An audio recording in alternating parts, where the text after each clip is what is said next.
A ilha de Vitória chamava-se a Ilha do Mel. E tinha os índios dos Fortes de São João, o tal dos Tupinambá.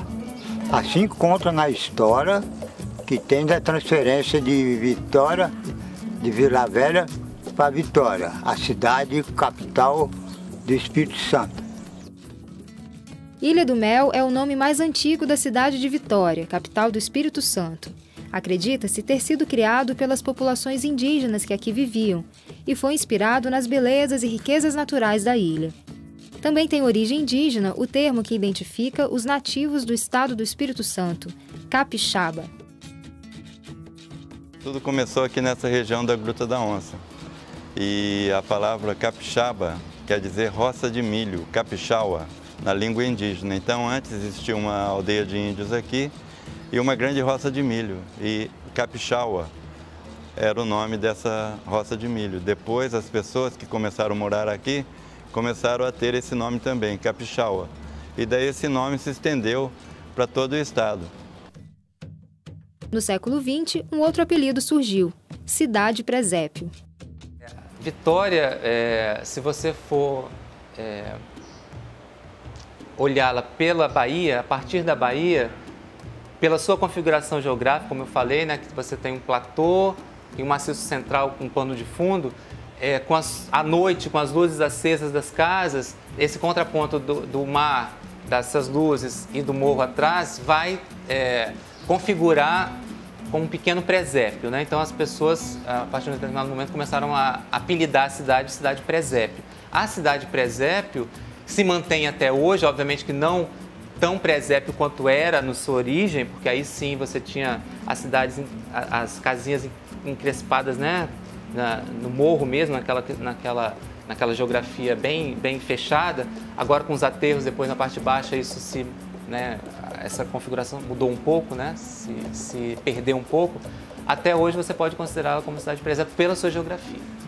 E ela é a segunda capital, das atuais capitais, Vitória é a segunda mais antiga do Brasil. Ela está logo depois de Salvador. Nesse período aqui do Império, e até mesmo na República, a Vitória, no começo da República, Vitória se resumia ao centro da cidade, aqui a cidade alta. Depois que foram feitos mais aterros, o Parque Moscoso, a Praça Costa Pereira, a avenida, hoje que se é a avenida, né, Jerônimo Monteiro, né? Existiam os trapiches, os armazéns, e depois a Bahia. Mas a cidade mesmo se resumia aqui, esse período da cidade alta. Em meio ao bucolismo da cidade presépio, existiam muitos fortes. Forte São João, Saldanha da Gama, é um forte. Eles deixavam a caravela entrar, quando chegava em frente ao perímetro, começavam a atirar, porque eles ficavam sem direção, eles iam acabar na Bahia de Vitória. Era tudo movido a vento, né? Você imagina que confusão deveria ser. Então tem mais fortes, tem mais lugares preparados para isso. Isso porque, com a descoberta do ouro no interior da capitania, o território foi dividido e o Espírito Santo ficou restrito à sua faixa litorânea. Essa política do governo imperial, colonial imperial, de resguardar o Espírito Santo, né, a região do Espírito Santo, foi justamente para não ter o contrabando de ouro via mar do Espírito Santo, né, a parte marítima do Espírito Santo. Então, isso possibilitou, ao invés de desenvolvimento econômico, a defesa muito mais cerrada do território. Com tantas histórias para contar, tantas transformações, mudanças de funções e perfis, o Centro Histórico de Vitória continua sendo uma das regiões mais dinâmicas e vivas da cidade. Eu acho que a história ela é mutante, né? Ela vai se formando e a partir dos passos que a gente dá dentro dela. Então o Centro de Vitória não é um centro morto. O Centro de Vitória é um centro pulsante. Se foca no centro como lugar perigoso, né, de violência, é um mito, porque desde que eu estou aqui eu não vejo isso mesmo. As pessoas que escolhem vir morar no centro, eu acho que elas têm uma razão mais cultural do que, na verdade, econômica para vir para cá. A vida cultural aqui é muito forte, os artistas estão todos aqui na Rua 7 tomando cerveja. Tem a Fafi, que inclusive quando a gente mudou pra cá, eu comecei a estudar lá. A vida aqui é muito efervescente culturalmente. Sem dúvida, ter vindo pra cá foi foi a melhor opção, assim. E o forte do centro que eu acho, é a questão do turismo histórico-cultural. Porque o diferencial do centro é isso, ele é o único bairro que tem o início da história ali, com as edificações que representam esses momentos diferentes da história. E o porto também traz uma outra leitura, né, que os navios praticamente passeiam por essa cidade.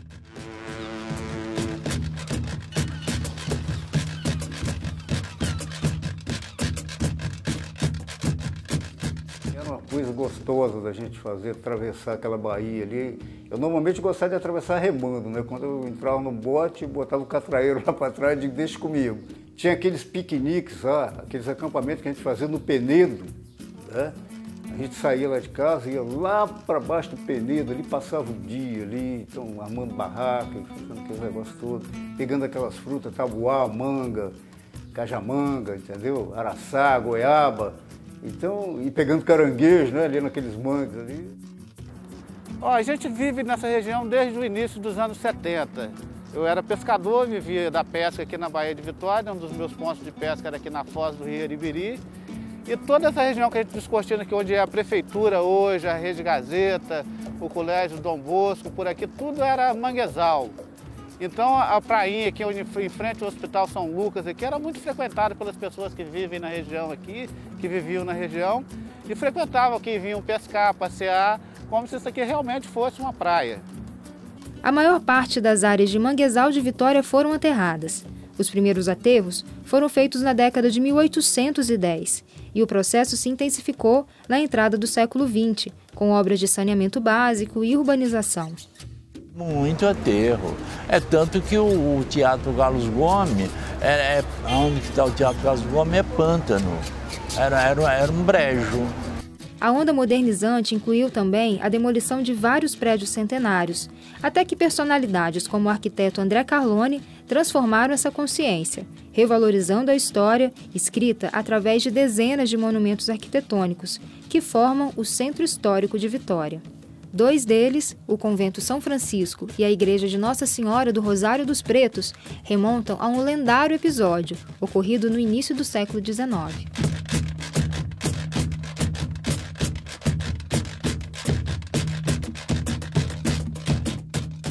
No dia da festa do São Benedito, dia 27 de dezembro, as irmandades saíam, faziam seu desfile, suas procissões, com banda de música, aquela coisa toda, né? Foguetes e festas, e depois ia ter a comida e tudo. Só que nesse dia, como estava chovendo muito, o guardião aqui do convento resolveu impedir. Não vai ter saída da procissão, porque o santo, a imagem do santo estava aqui. Um ano depois, ele foi substituído por um outro frade que também manteve. Não vai ter procissão. Quer dizer, o frade não tiveram a sensibilidade de perceber que essa procissão, que essa devoção de São Benedito era importantíssima para a vida de Vitória da época, para toda a sociedade, era muito importante. Então eles conspiraram e 3 irmãos lá, e sabe até o nome deles, gente, lá da Irmandade do Rosário, vieram aqui, o outro frade já muito velhinho, surdo, tudo, roubaram a imagem de São Benedito e levaram para o Rosário. E nessa briga, nesse período, na política brasileira, existia o partido chamado dos rusguentos, ou seja, dos briguentos. Faziam rusga, briga.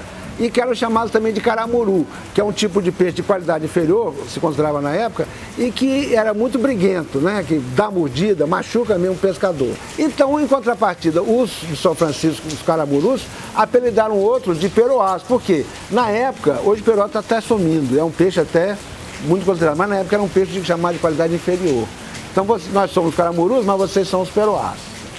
Aqui, a vestimenta era verde, né? A cor da opa, né? Da roupa deles, do manto deles era verde, e lá era azul, né? Por causa do manto de Nossa Senhora do Rosário, azul. E aqui verde, questão de liturgia. Bom, e foram então essas coisas. Então era uma briga meio que saudável também. Então formou-se como se 2 partidos religiosos, a cidade se dividiu, 2 partidos políticos religiosos. Do imponente Convento São Francisco foi preservada apenas a sua fachada original. Já a Igreja do Rosário ainda guarda a disputada imagem do Santo Negro e mantém as funções de igreja. Ela foi construída em tempo recorde, apenas 2 anos, graças à fé e ao empenho dos negros escravos e alforriados que eram impedidos de participar de missas nas igrejas de brancos e pardos. Num contraste à agilidade dos negros do Rosário, a construção da Catedral Metropolitana levou 50 anos para ser concluída. No início das obras, quem abrigou as imagens e responsabilidades de matriz foi a Igreja São Gonçalo. Fundada em 1707 pela Irmandade dos Homens Pardos, ela é conhecida até hoje como a Igreja dos Casamentos Felizes e Duradouros. É uma igreja que parece que acolhe bem a gente, é aconchegante. E com aquela característica meio de igreja que a gente tinha sempre em mente desde criança, né? Que hoje modernizaram muito. Claro que a igreja é igreja, mas aquela tem assim, uma característica que deixa a gente mais, né, emocionado nas celebrações. Como a gente já tinha casado lá, meus filhos casaram lá também. Meus irmãos todos casaram lá também, estão felizes até hoje. Então foi assim, uma igreja que marcou na nossa família a escolha para fazer os casamentos.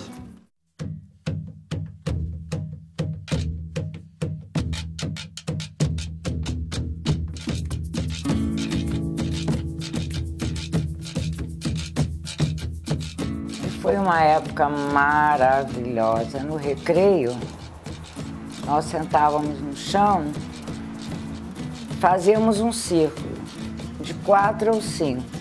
Aí ficava o corredor imenso, todo mundo merendando. E a gente, às vezes, uma tinha vontade de comer o que era da outra, dividíamos com uma solidariedade. Então, hoje, o que eu me lembro de melhor é que havia o ensino e a educação. Eram coisas paralelas.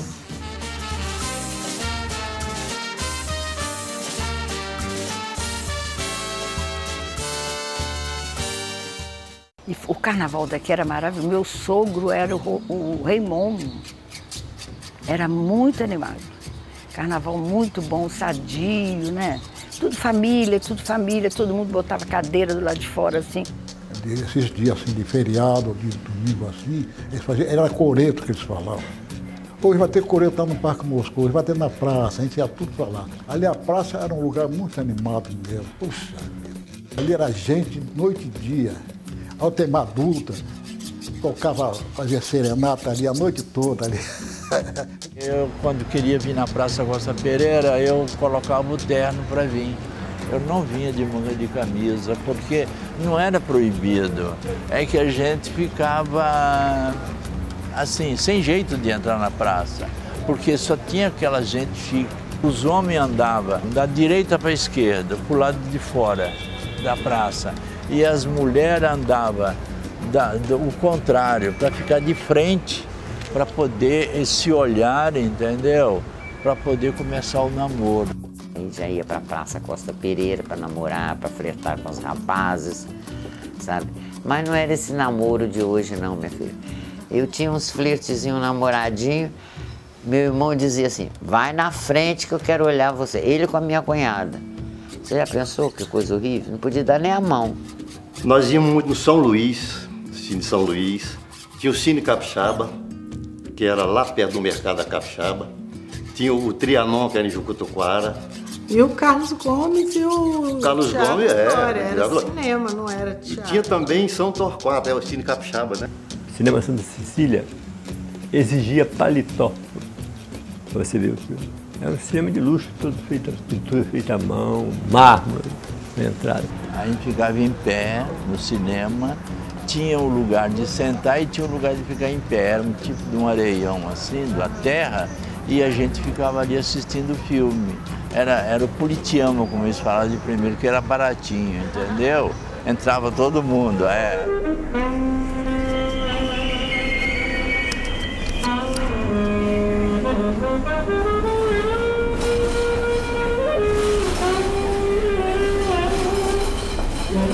O bonde era uma peça fundamental, né? Porque as lotações eram pequenas, na época chamava-se lotação, não era ônibus, chamava-se lotação. Então o bonde já folgava o pessoal, né? Ali na praça a gente pegava carona, o condutor dava em cima da gente, a gente pulava fora, o bonde andando, hein? Chegava na frente, pegava outra vez, que o bonde andava devagar, né? O trocador do bonde usava luva, então ele dava a mão às damas para descer, porque elas com aquele vestido ficaria difícil para descer o bonde. O meu mesmo, quando eu já estava, não pagava passagem, mas eu pegava o bonde com prazer, para dar uma voltinha quando o trocador ia lá para frente, eu vinha cá para trás, até o meu destino de soltar.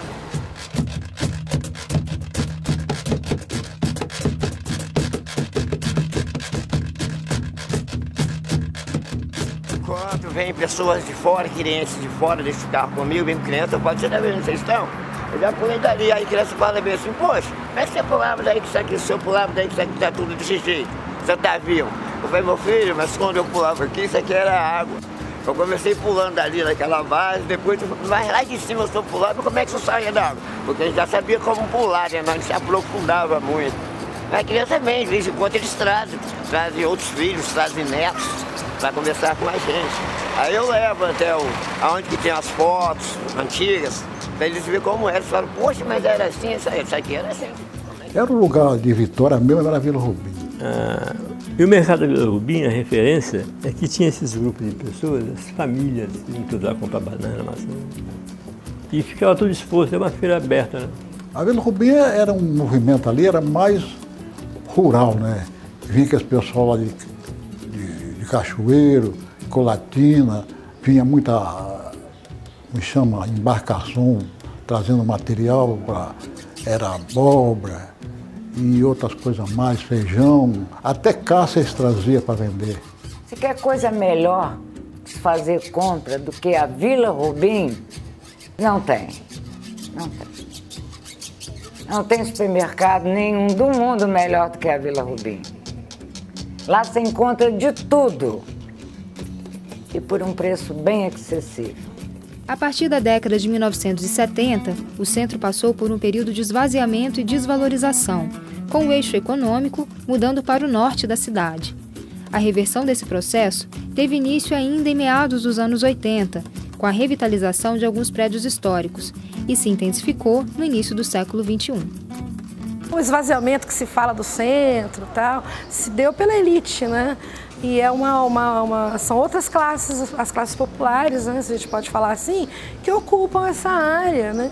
E eu tenho, e para mim, que ambientes assim são muito mais interessantes de viver, porque parece que a vida pulsa muito mais, com mais autenticidade, né? O centro tem tudo, é só você conhecer. Porque o centro é isso, é essa mistura de funções, de riqueza paisagística entre o morro e o mar, e pessoas, né? Pessoas de todos os tipos. Essa magia, isso ainda é muito presente. Tem uma outra sensação que é de pisar na história, né? Pisar na história é uma coisa muito doida. E passeando pela Costa Pereira a gente consegue perceber isso pelas árvores antigas, aqueles troncos grandes.